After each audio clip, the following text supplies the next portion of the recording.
नमस्कार दोस्तों, हमारे YouTube चैनल सरकारी जॉब ऑल टाइप में आपका स्वागत है।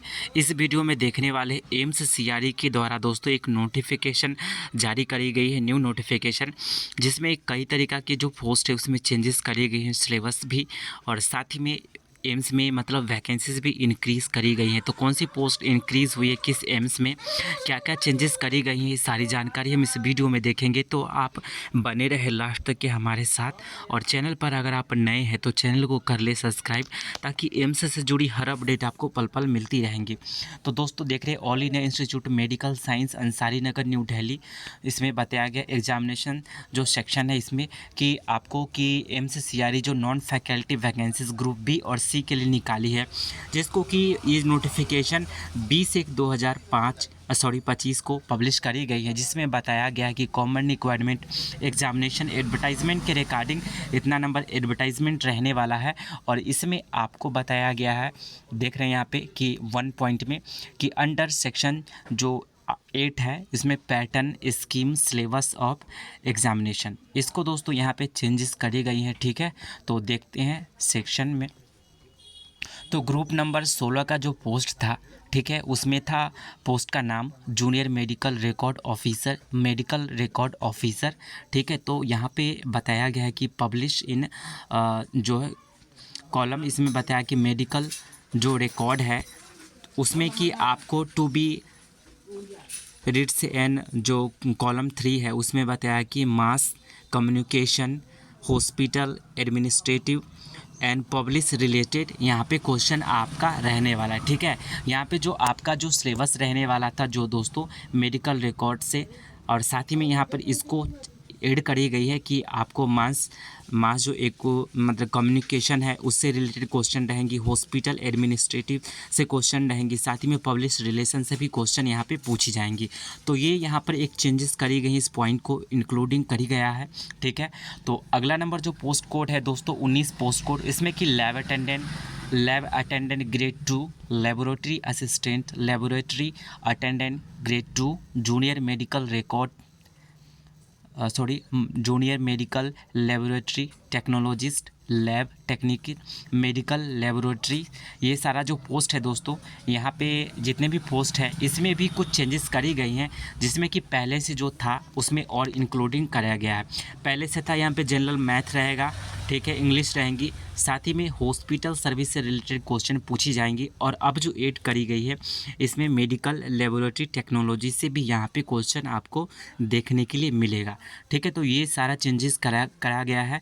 और साथ ही में एक जो पोस्ट कोड है 40 नंबर पोस्ट कोड, इसमें कि फायर टेक्नीशियन, सिक्योरिटी कम फायर असिस्टेंट, सिक्योरिटी कम फायर जमादार के लिए जो वैकेंसीज थी, इसमें कि जनरल मैथ और जनरल इंग्लिश पूछी जानी थी पहले, और इसमें अब जनरल मैथ जनरल इंग्लिश और साथ ही में यहाँ पे आपसे पूछा जाएगा फायर सेफ्टी सेक्रेटरी से जुड़ा हुआ क्वेश्चन है, वो क्वेश्चन यहाँ पे आपको देखने के लिए मिलेगी। ठीक है, तो दोस्तों क्वेश्चन का वेटेज कितना रहेगा ये चीज़ें अभी क्लियर नहीं हुआ है, लेकिन दोस्तों जैसे ही लगता है कुछ और नोटिफिकेशन आएगा एम्स के द्वारा, जो कि और पोस्ट के लिए जो अलग अलग मतलब क्वेश्चन डिवाइड करके जो पूछा जाएगा, किस सब्जेक्ट से कितना क्वेश्चन पूछा जाएगा, ये नोटिफिकेशन एक बार और आएंगी तो उसमें सब कुछ क्लियर हो जाएगा। ठीक है, चलिए अब दोस्तों यहाँ पर देखते हैं कि ग्रुप 2-3 में जो बताया गया कि ग्रुप पोस्ट का नाम है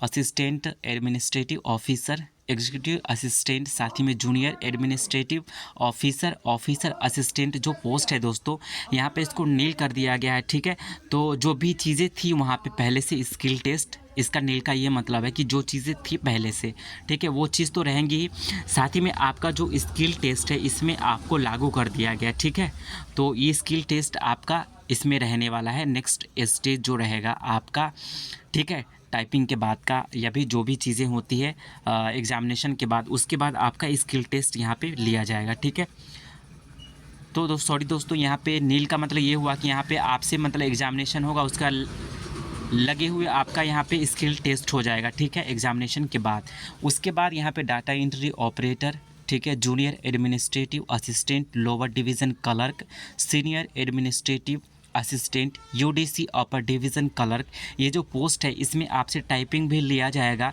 जैसे एग्जामिनेशन को आप क्लियर करते हैं तो आपका टाइपिंग होगा आपका, उसके बाद टाइपिंग के बाद आपका स्किल टेस्ट भी इसमें लिया जाएगा, ठीक है। वहीं पे प्रोग्रामर की बात करें तो प्रोग्रामर के लिए यहाँ पे एग्जामिनेशन होगा, उसके बाद आपका डायरेक्ट यहाँ पे स्किल टेस्ट लिया जाएगा। तो ये सारी चीज़ें रह गई दोस्तों। अब जो दोस्तों आगे बताई गई हैं उसको हम देखते हैं। तो एम्स भोपाल के रिगार्डिंग यहाँ पे बताया कि करेक्शन इन जो यहाँ पे पोस्ट है एनेक्सर 2 में बताया गया है कि पोस्ट कोड 2, 7 और 9, ठीक है। जूनियर एडमिनिस्ट्रेटिव ऑफिसर, साथ ही में स्पीच जो पैथोलॉजिस्ट है, स्पीच थेरेपिस्ट, साथ ही में यहाँ पे जो गैस कीपर जो वैकेंसीज है यहाँ पे रहने वाली। तो यहाँ पे आपको ऑफिस असिस्टेंट का जो पोस्ट है यहाँ पे उसको मतलब ऑफिसर जो पोस्ट है यहाँ पे उसको चेंज करी गई है कि जूनियर एडमिनिस्ट्रेटिव ऑफिसर पहले जाना जाता था और उस पोस्ट को अब जाना जाएगा ऑफिस असिस्टेंट एनएस के नाम से, ठीक है। वहीं पे इस पोस्ट को यहाँ पे जाना जाएगा स्पीच पैथोलॉजिस्ट के नाम से। साथ ही में यहाँ पर बताया गया कि आपका ये जो पोस्ट है वहाँ पे सारा चीज़ इसमें मेंशन कर दिया गया। अब इस पोस्ट को इस नाम से नहीं जानी जाएगी बल्कि इस नाम से अभी जानी जाएगी, ठीक है। हम अगला पोस्ट देखते हैं दोस्तों, अगला क्या चीज़ बताया गया है।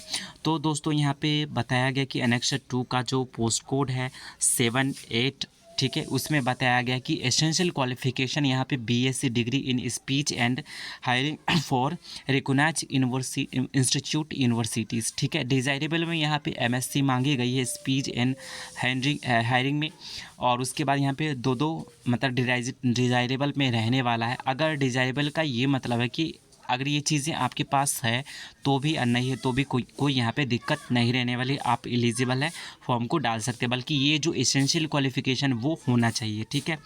तो चलिए अब अगला देखते हैं दोस्तों कि कौन से पोस्ट को यहाँ पे इंक्रीज़ करी गई हैं। तो यहाँ पे 3 नंबर पॉइंट में देख रहे हैं कि फॉर एम्स पटना जो इसमें बताया कि addition of post in group code जो है 20 सीरियल नंबर यहाँ पे 47 एनेक्सर 2 में बताया गया है कि यहाँ पे ऑफिस स्टोर अटेंडेंट मल्टीटास्किंग का यहाँ पे पोस्ट को यहाँ पे बढ़ाई गई है एम्स पटना में, ठीक है। एम्स पटना में बढ़ाई गई है। एम्स पटना के लिए जो एमटीएस का पोस्ट है इसको यहाँ पे इंक्लूड करी गई है और ये वैकेंसीज बढ़ गई है। और यहाँ पे जो एज का क्राइटेरिया है 18 से मिनिमम और मैक्सिमम यहाँ पे 30 वर्ष है, ठीक है। तो लेवल 1 के तहत ये वैकेंसीज रहने वाली है। एसेंशियल क्वालिफिकेशन यहाँ पे 10th या फिर आईटीआई आपके पास होना चाहिए, तो फॉर्म को आप भर सकते, कोई दिक्कत नहीं रहने वाली है। तो टोटल यहाँ पर देख लेते हैं वैकेंसीज कितना इंक्रीज़ हुआ है। तो एडिशनल जो पोस्ट ऑफ कोड जो है पोस्ट कोड 20 के तहत जो रहने वाला है, ठीक है, इसमें office store attendant multitasking AIIMS Patna, जिसमें टोटल 6 पोस्ट को बढ़ाई गई है, जिसके लिए कि 2 पोस्ट एससी के लिए है और टोटल दोस्तों यहाँ पे 2 पोस्ट बढ़ाई गई है और एससी में, और एक जो एक्स सर्विसमैन में बढ़ाई गई है। टोटल यहाँ पे 8 पोस्ट रहने वाला है, मतलब कि टोटल यूआर के लिए 6 पोस्ट है, वहीं पे एससी में 2 पोस्ट रखी गई हैं और एक्स सर्विसमैन में 1 पोस्ट रखी गई है। टोटल 8 पोस्ट यहाँ पे इंक्रीज़ करी गई हैं, ठीक है। तो दोस्तों इतना ही जानकारी था फ़िलहाल। तो जैसे ही और कोई नोटिफिकेशन आता है सिलेबस के रिगार्डिंग तो हम ज़रूर आप लोगों के लिए वीडियो लेकर के आएंगे। तब तक के लिए दोस्तों इतना ही, धन्यवाद।